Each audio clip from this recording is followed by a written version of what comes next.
بچپن سے ایک لفظ ہم سنتے چلے آئے ہیں، یاجوج اور ماجوج۔ آج یہ جانیں گے قرآن پاک کی روشنی میں کہ یاجوج ماجوج کون تھے۔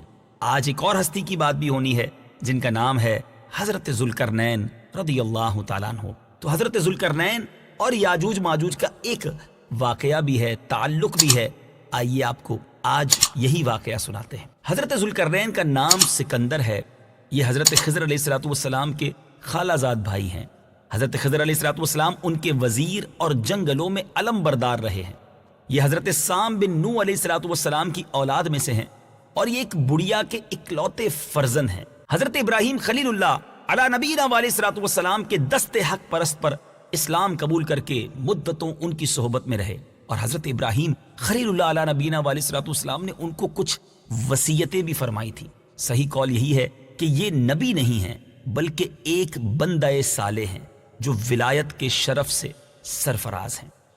یہ ذوالقرنین کیوں کہلائے؟ بڑی دلچسپ اس کی بھی تفصیل ہے کہ پیارے آقا علیہ السلام نے فرمایا کہ یہ ذوالقرنین 2 سینگوں والے کے لقب سے اس لیے مشہور ہو گئے کہ انہوں نے دنیا کے 2 سینگوں یعنی دونوں کناروں کا چکر لگایا تھا۔ اور بعض کا قول یہ ہے کہ ان کے دور میں لوگوں کے 2 قرن ختم ہو گئے، 2 دور ختم ہوئے، 100 برس کا ایک قرن ہوتا ہے۔ اور بعض کہتے ہیں کہ ان کے 2 گیسو تھے، اس لیے ذوالقرنین کہلائے۔ بعضوں کا یہ بھی قول ہے کہ ان کے جو سر پر تاج ہوتا تھا اس پر 2 سینگ تھے، اس لیے یہ ذوالقرنین کہلائے۔ اور بعضوں کا یہ بھی کہنا ہے کہ خود ان کے سر پر دونوں طرف ابھار سا تھا جو سینگ جیسا نظر آتا تھا، شاید اس وجہ سے یہ ذوالقرنین کہلائے۔ اور بعض لوگ اس بات کے قائل ہیں کہ چونکہ آپ ماں اور باپ کی طرف سے نجیب الطرفین اور شریف زادے تھے، اس لیے لوگ ان کو ذوالقرنین کہتے تھے۔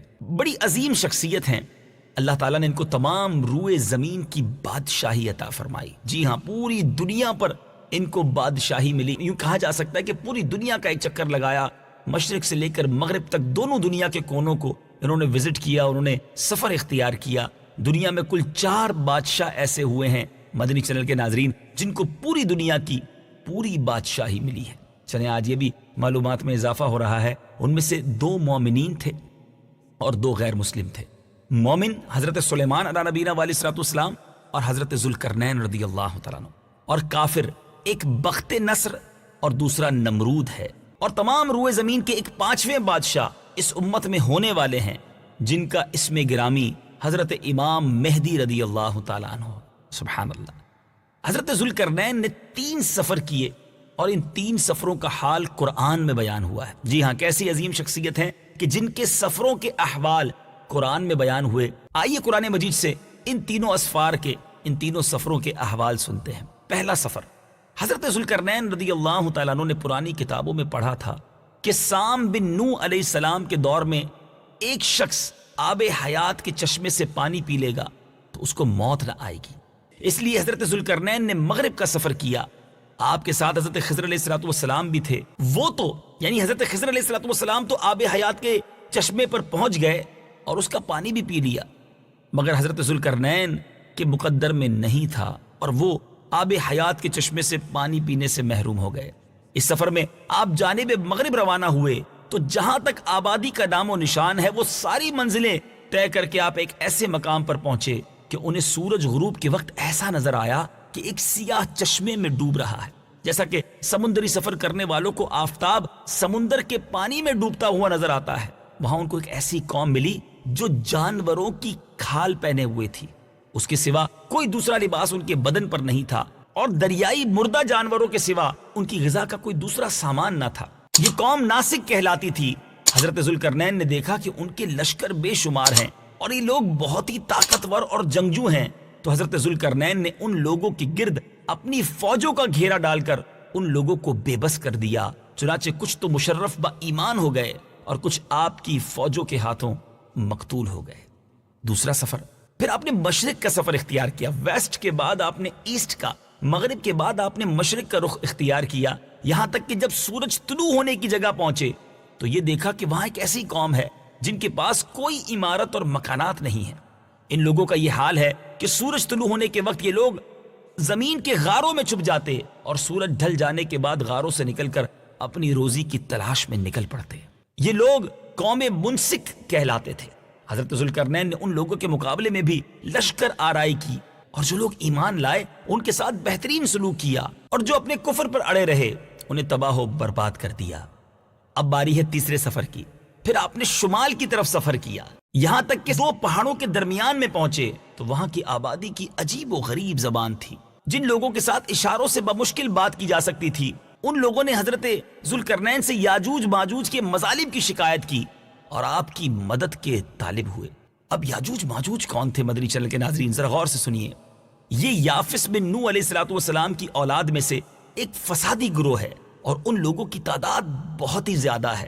یہ لوگ بلا کے جنگجو، خونخوار، بالکل ہی وحشی اور جنگلی ہیں، جو بالکل جانوروں کی طرح رہتے ہیں۔ موسم ربیع میں یعنی بہار کے موسم میں یہ لوگ اپنے غاروں سے نکل کر تمام کھیتیاں اور سبزیاں کھا جاتے تھے اور خشک چیزوں کو لاد کر لے جاتے تھے۔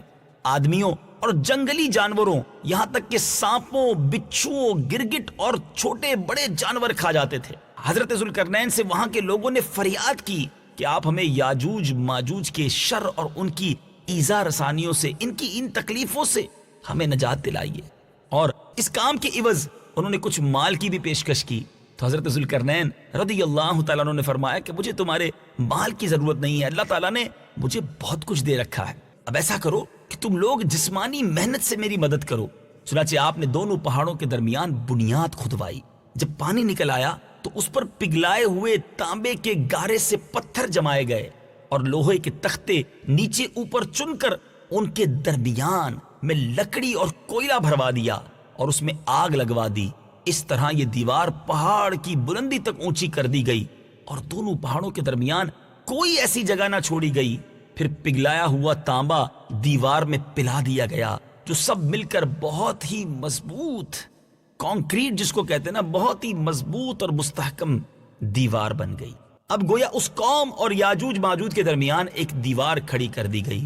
اے میرے میٹھے اسلامی بھائیو، یہ واقعہ قرآن مجید میں کہاں موجود ہے؟ آئیے قرآن مجید کی ان آیات کی تلاوت سنتے ہیں۔ سورہ کہف میں وہ آیات موجود ہیں جس میں آپ کے پہلے، دوسرے اور تیسرے سفر کی داستان موجود ہے۔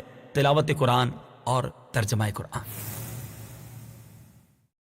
حتى إذا بلغ مغرب الشمس وجدها تغرب في عين حمئة ووجد عندها قوما قلنا يا ذا القرنين إما أن تعذب وإما أن تتخذ فيهم حسنا قال أما من ظلم فسوف نعذبه ثم يرد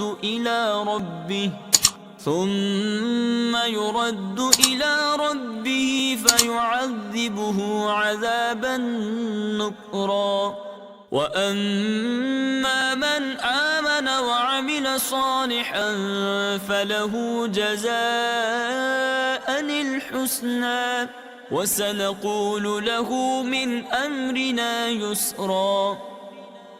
ترجمہ۔ تو وہ ایک راستے کے پیچھے چلا یہاں تک کہ جب سورج کے غروب ہونے کی جگہ پہنچا تو اسے ایک سیاہ کیچڑ کے چشمے میں ڈوبتا ہوا پایا، اور اس چشمے کے پاس ہی ایک قوم کو پایا۔ تو ہم نے فرمایا اے ذوالقرنین، یا تو انہیں سزا دے یا ان کے بارے میں بھلائی اختیار کرو۔ عرض کی بہرحال جس نے ظلم کیا تو ان قریب ہم اسے سزا دیں گے، پھر وہ اپنے رب کی طرف لوٹایا جائے گا تو اسے بہت برا عذاب دے گا، اور بہرحال جو ایمان لایا اور اس نے نیک عمل کیا تو اس کا بدلہ بھلائی ہے، اور ان قریب ہم اس کو آسان کام کہیں گے۔ ثم أتبع سببا حتى إذا بلغ مطلع الشمس وجدها تطلع على قوم لم نجعل لهم من دونها سترا كذلك وقد أحطنا بما لديه خبرا۔ ترجمہ۔ پھر وہ ایک راستے کے پیچھے چلا یہاں تک کہ جب سورج طلوع ہونے کی جگہ پہنچا تو اسے ایک ایسی قوم پر طلوع ہوتا ہوا پایا جن کے لیے ہم نے سورج سے کوئی آڑ نہیں رکھی تھی۔ بات اسی طرح ہے، اور جو کچھ اس کے پاس تھا سب کو ہمارا علم محیط ہے۔ ثم أتبع سببا حتى إذا بلغ بين السدين وجد من دونهما قوما لا يكادون يفقهون قولا قالوا يا ذا القرنين إن يأجوج ومأجوج مفسدون في الأرض فهل نجعل لك خرجا على أن تجعل بيننا وبينهم سدا. ترجمہ: پھر وہ ایک اور راستے سے پیچھے چلا، یہاں تک کہ جب دو پہاڑوں کے درمیان پہنچا تو اس نے ان پہاڑوں کے آگے ایسی قوم کو پایا جو کوئی بات سمجھتے معلوم نہ ہوتے تھے. انہوں نے کہا: اے ذوالقرنین، بے شک یاجوج اور ماجوج زمین میں فساد مچانے والے لوگ ہیں، تو کیا ہم آپ کے لیے کچھ مال مقرر کر دیں اس بات پر کہ آپ ہمارے اور ان کے درمیان ایک دیوار بنا دیں؟ قال ما مكنني فيه ربي خير فأعينوني بقوة أجعل بينكم وبينهم ردما آتوني زبر الحديد حتى إذا ساوى بين الصدفين قال انفخوا حتى إذا جعله نارا قال آتوني أفرغ عليه قطرا. ترجمہ: ذوالقرنین نے کہا: جس چیز پر مجھے میرے رب نے قابو دیا ہے وہ بہتر ہے، تو تم میری مدد قوت کے ساتھ کرو، میں تمہارے اور ان کے درمیان ایک مضبوط رکاوٹ بنا دوں گا. میرے پاس لوہے کے ٹکڑے لاؤ، یہاں تک کہ جب وہ دیوار دونوں پہاڑوں کے کناروں کے درمیان برابر کر دی تو ذوالقرنین نے کہا: آگ دہکاؤ. یہاں تک کہ جب اس لوہے کو آگ کر دیا تو کہا: مجھے دو تاکہ میں اس گرم لوہے پر پگھلایا ہوا تانبا انڈیل دوں. فما استطاعوا أن يظهروه وما استطاعوا له نقبا قال هذا رحمة من ربي فإذا جاء وعد ربي جعله دكاء وكان وعد ربي حقا. ترجمہ: تو یاجوج و ماجوج اس پر نہ چڑھ سکے اور نہ اس میں سوراخ کر سکے. ذوالقرنین نے کہا: یہ میرے رب کی رحمت ہے، پھر جب میرے رب کا وعدہ آئے گا تو اسے پاش پاش کر دے گا، اور میرے رب کا وعدہ سچا ہے. میٹھے میٹھے اسلامی بھائیوں، کیا آپ کو معلوم ہے کہ وہ دیوار آج بھی قائم ہے؟ یاجوج ماجوج جس قوم کا ہم تذکرہ سن رہے ہیں وہ خطرناک قوم آج بھی موجود ہے. جی ہاں، ہزاروں سال اس واقعے کو گزر چکے ہیں. یہ دیوار بھی موجود ہے اور یاجوج و ماجوج بھی موجود ہیں. یہ دیوار کب ٹوٹے گی؟ ذرا سنیے، حدیث پاک میں آتا ہے کہ یاجوج و ماجوج روزانہ اس دیوار کو توڑتے ہیں، اور دن بھر جب محنت کرتے کرتے اس کو توڑنے کے قریب ہو جاتے ہیں تو ان میں سے کوئی کہتا ہے اب چلو باقی کل کو توڑیں گے. دوسرے دن جب وہ لوگ آتے ہیں تو خدا کے حکم سے وہ دیوار پہلے سے بھی زیادہ مضبوط ہو جاتی ہے. اب اس دیوار کے ٹوٹنے کا جب وقت آئے گا، قیامت سے پہلے جب وہ وقت آئے گا، تو ان میں سے کوئی کہے گا اب چلو انشاءاللہ کل اس دیوار کو توڑ ڈالیں گے. ان لوگوں کے انشاءاللہ کہنے کی برکت سے اور اس کلمے کا یہ ثمرہ ہوگا کہ دوسرے دن دیوار ٹوٹ جائے گی. قیامت قریب ہونے کا یہ وقت ہوگا. دیوار ٹوٹنے کے بعد یاجوج ماجوج باہر نکل پڑیں گے اور زمین میں ہر طرف فتنہ و فساد اور قتل و غارت گری کریں گے. چشموں اور تالابوں کا پانی پی ڈالیں گے اور جانوروں اور درختوں کو کھا ڈالیں گے. زمین پر ہر جگہ وہ پھیل جائیں گے، مگر مکہ مکرمہ، مدینہ طیبہ اور بیت المقدس، ان تینوں شہروں میں یہ داخل نہ ہو سکیں گے. پھر حضرت عیسیٰ علیہ السلام کی دعا سے ان لوگوں کی گردنوں میں کیڑے پیدا ہو جائیں گے اور یہ سب کے سب ہلاک ہو جائیں گے. قرآن کریم اس واقعے پر ہماری کیا رہنمائی کرتا ہے؟ آئیے سنتے ہیں. حتى إذا فتحت يأجوج ومأجوج وهم من كل حدب ينسلون. ترجمہ: یہاں تک کہ جب یاجوج اور ماجوج کو کھول دیا جائے اور ہر وہ بلندی سے تیزی سے اترتے ہوئے آئیں گے. میٹھے میٹھے اسلامی بھائیوں، ہے نا عجیب و غریب واقعہ. اللہ تعالی ہم سب کو یاجوج و ماجوج کے فتنوں سے محفوظ فرمائے، ہم سب کے ایمانوں کی حفاظت فرمائے. لیکن دو باتیں اس واقعے سے سیکھنے کو مل رہی ہیں. کہ قرآن مجید میں کیسی کیسی تاریخی باتیں ہیں. ہمیں قرآن کے واقعات پڑھنے کا وقت نہیں ہے. اگر قرآن پڑھیں، اس کی تفسیر پڑھیں تو نہ جانے کتنا سارا علم ہم حاصل کر سکتے ہیں. دنیا کی بہت ساری باتیں ہمیں معلوم ہیں، مگر اسلامک ہسٹری اور اسلامی واقعات ہمیں نہیں معلوم.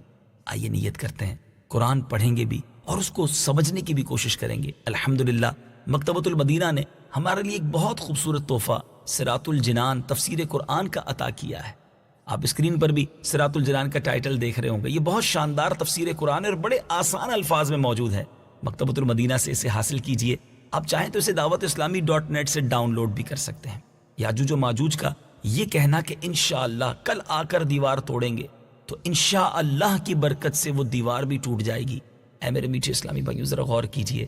انشاءاللہ جو ہے وہ کاموں کو پورا کروا دیتا ہے. بعض اوقات ہم کہتے ہیں میں کل آ جاؤں گا، میں شام 5 بجے پہنچ جاؤں گا، میں پرسوں یہ کام ضرور کر دوں گا. اگر اس کے ساتھ انشاءاللہ بھی شامل کر لیں تو انشاءاللہ خیریت سے پہنچ جائیں گے، خیریت سے کام پورا ہو جائے گا. اللہ کے نام کی برکت سے ہمارے کام میں آنے والی رکاوٹ جو ہے وہ دور ہو جائے گی. اللہ کرے دل میں اتر جائے میری بات.